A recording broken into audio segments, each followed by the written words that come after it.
Hello, Jeff. How are you today? Good, Jennifer. How are you doing today? Fantastic. I was looking forward to talking to you today and sharing a little bit of information about rates and how to get a good deal in this market because obviously, when the rates went up, stuff slowed down quite a bit, which Absolutely. was very interesting because we've been sitting here talking for the past 2 years about things going crazy and out of control. And you can speak about the rates, obviously, but I've been coaching my clients a little bit on ways they can get a good deal because they're looking at the rates like, oh, I'm going to have to wait until, prices come down or rates come down. But that's All not right. really the reality, is it? Probably not, right? None of us have a crystal ball, but We don't. We don't. it's not 2008. 2008, we had an abundance of inventory. Now, you're the expert on we have almost zero inventory. So, Normal amount of inventory for the normal amount of buyers that we have right now. So, I mean, instead of houses being on the market just like 1 or 2 days with 20 offers, it's taking maybe 30 days, which is normal to go right. under contract. And then people have a reasonable chance of getting a little bit of negotiating. So, closing Yeah. cost, again, that we're starting to see, negotiating off the purchase price a little bit. So, before you had to pay 20,000 over asking price. Right. Now you might actually offer 5,000 less than asking price. So that's you feel like you get a good deal when you can negotiate and not, pay. This is the market I want to compete in. I didn't want to compete in the last Exactly. 2 years. I wasn't buying a house for 2 years in the last 2 years. So, And so the other ways to get a good deal, I mean, we'll dive into the rates here in just a second and talk about, the cost of waiting because that's the mentality here is, oh my gosh, let's wait until something happens. But right now you can still get a good deal if you negotiate off the purchase price.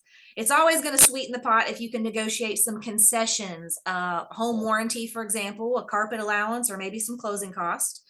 It's definitely going to be a good deal if you can get 100% financing. I think that's a good deal. So absolutely.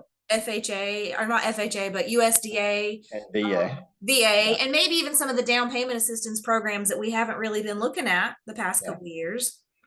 To me, it's always a good deal if you can find a home in a low tax area. So around the outskirts of the city, where it could be USDA eligible or it could That's just be exactly what I lower was going to say. taxes. And then if you can find loans that you can avoid PMI, that's obviously a good deal because that impacts Yeah. your payments. Sure. Sure. So yeah, and here's it kind of ties in. I'll tell people marry the house, not the rate. If and when rates come down like you think they're going to do, You can right? refinance. Hey, you can always refinance, but that most likely the value of that property is going to go up quite a bit. And let's And not forget rent is 100% interest, that's a no matter 100%. what.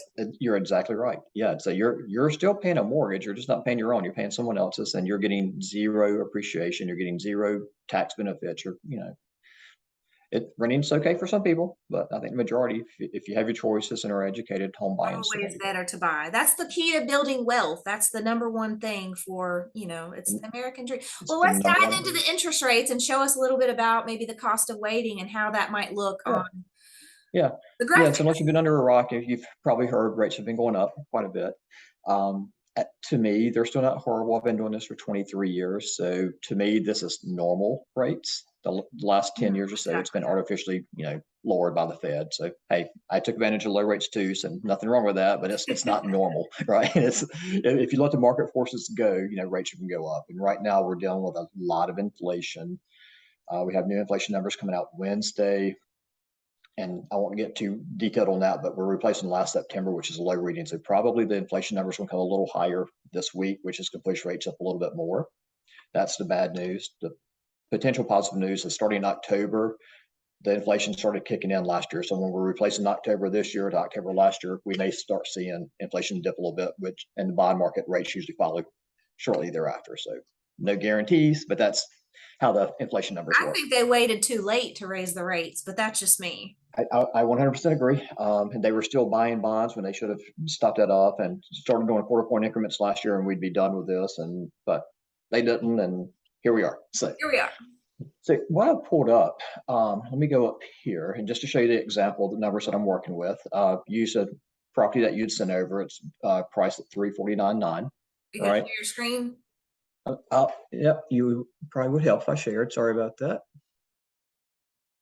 Should be able to.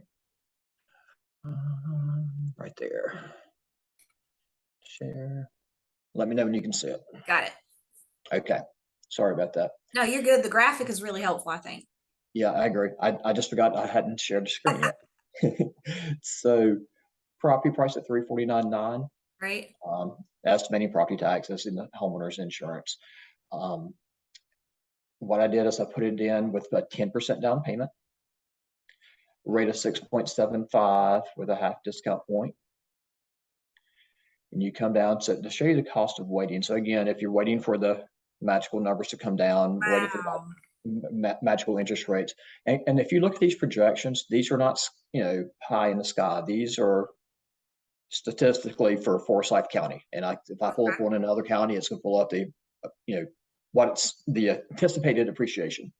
So just in 6 months on this property, projected that property is going to be 354,000. In 1 year, it's going to be 361.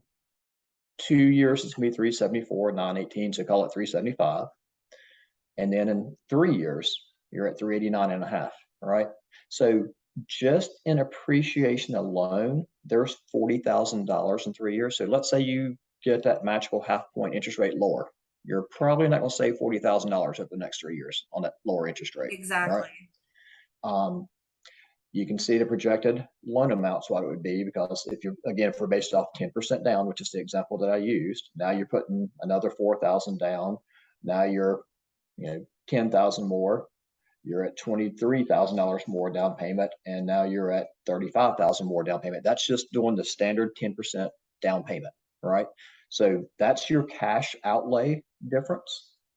And when you factor everything in, it'll show you the difference in your monthly payments, all of that. But what gets interesting to me when you come down and you add that up at the payment difference that you'd be paying over 6 Wow. months, 12 months, the cash flow difference, you come down here after 6 months, you cost yourself $5,755. Just by waiting 6 months. Yes, ma'am.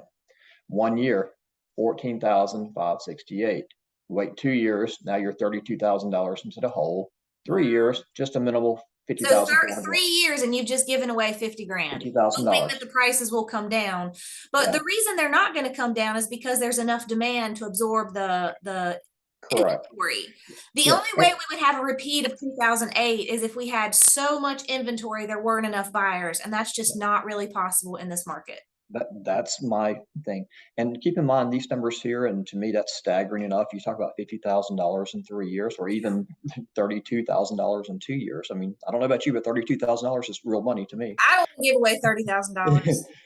So this doesn't even factor in your potential tax advantages from owning real estate either. I'm not a CPA, so I'm not Yeah. going to get into that. But So all numbers the interest is tax deductible anyways. again, I'm not a CPA, but again, this is not even factoring that in. This is just true looking at appreciation, your difference that you got to put down payment with 10%, and your monthly payment and your appreciation. So that's real world. That's not pie in the sky. That's not Jeff making something up trying to get a sales pitch, or Jennifer trying to get a sales pitch. This is real world. Yeah, we just wanted to jump on a Zoom and show the graphic because it is just jaw dropping. You're giving away possibly $5,000 to $50,000 just by waiting. It's crazy. That's right. Well, So Jeff, thank you so much. Let's jump on here again in a week or so and give everybody an update and maybe pick another topic because this is really the good stuff that we need right now. absolutely.